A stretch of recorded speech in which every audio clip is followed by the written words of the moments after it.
और ईरान अब पुतिन का बहुत पक्का दोस्त माना जा रहा है, लेकिन यूक्रेन युद्ध में ड्रोन सप्लाई करने के बाद ईरान के लिए नया संकट पैदा हो चुका है, क्योंकि इजराइल ने ईरान के खिलाफ ऐसा चक्रव्यूह रच दिया है जिसे लेकर अमेरिका भी बहुत खुश है। ये रिपोर्ट आप देखेंगे तो आपको पता चल जाएगा कि इजराइल ने ईरान को कैसे टारगेट पर लिया हुआ है।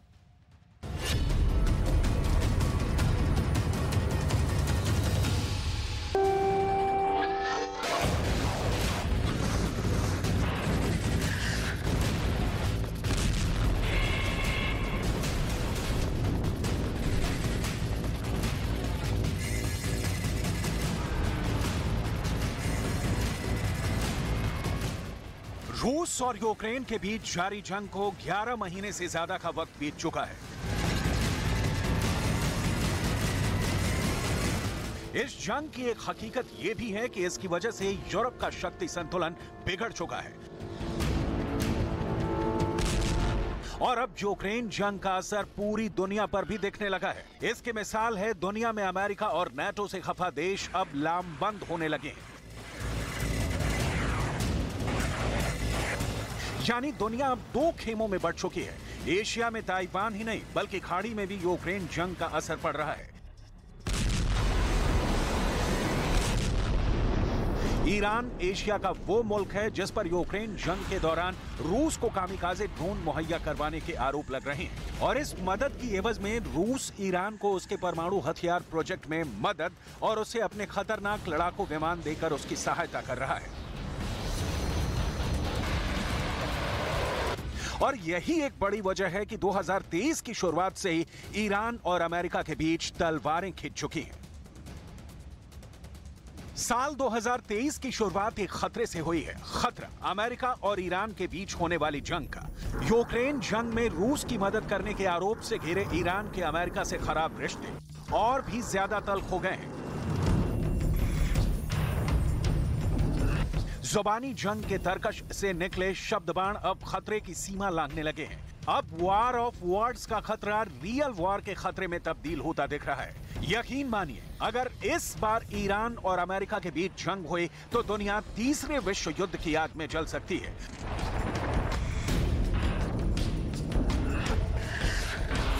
खाड़ी की जमीन पर एक बार फिर खौफनाक हालात सांस ले रहे हैं। एक बार फिर खाड़ी का एक एक मुल्क जंग की कगार पर खड़ा है। एक बार फिर अमेरिका ईरान के बीच हालात बद से बदतर होते जा रहे हैं। दोनों देश एक दूसरे पर शब्दबाण चला रहे हैं, लेकिन अब ये जुबानी जंग कब असल जंग की विनाश लीला में तब्दील हो जाएगी, इस बात का खतरा पूरी दुनिया पर मंडराने लगा है।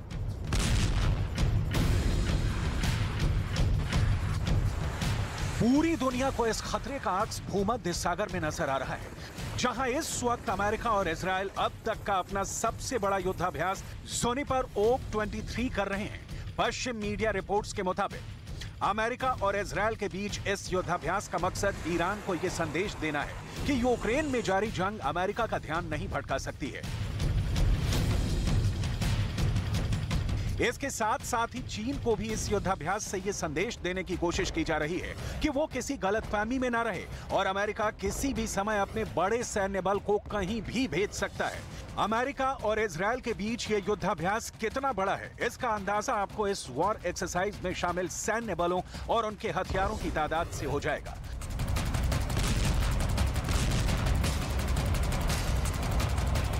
जुनिपर ओक 23 में अमेरिका और इजराइल के बीच संयुक्त ऑल डोमेन युद्धाभ्यास है, यानी इसमें अमेरिका और इजराइल के हवा, जमीन और समंदर के अलावा अंतरिक्ष सैन्य बल भी शामिल हैं।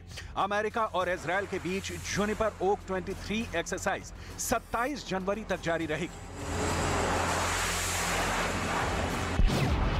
इस युद्धाभ्यास में 6400 अमेरिकी सैनिकों के साथ 1100 इजरायली सैनिक भी शामिल हैं। इस वॉर एक्सरसाइज में अमेरिका के B-52 बॉम्बर समेत 142 एयरक्राफ्ट भी शामिल हैं।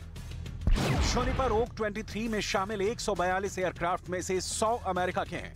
इस युद्धाभ्यास के दौरान 4 F-35 fighter jets, 45 F/A-18 super hornet लड़ाकू विमान और 2 MQ-9 रिपर ड्रोन अपनी ताकत का प्रदर्शन करेंगे। इसके अलावा अमेरिकी नौसेना का एक कैरियर स्ट्राइक ग्रुप और इजरायल की नौसेना के 6 जंगी जहाज भी इस वॉर एक्सरसाइज का हिस्सा हैं।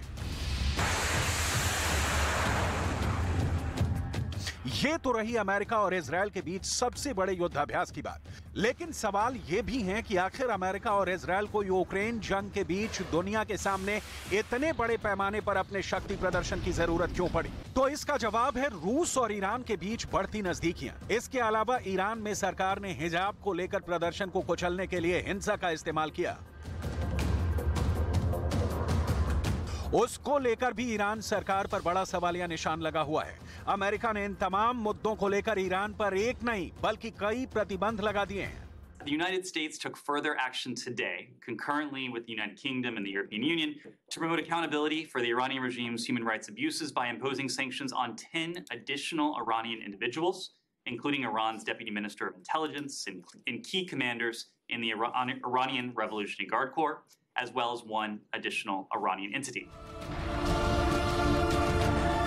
अब लाजमी सी बात है कि जब अमेरिका और ईरान के बीच रिश्ते इतने तल्ख हो चुके हैं तो ईरान पर लगे प्रतिबंधों पर ईरान का जवाब भी उतने ही तल्ख अंदाज में सामने आया।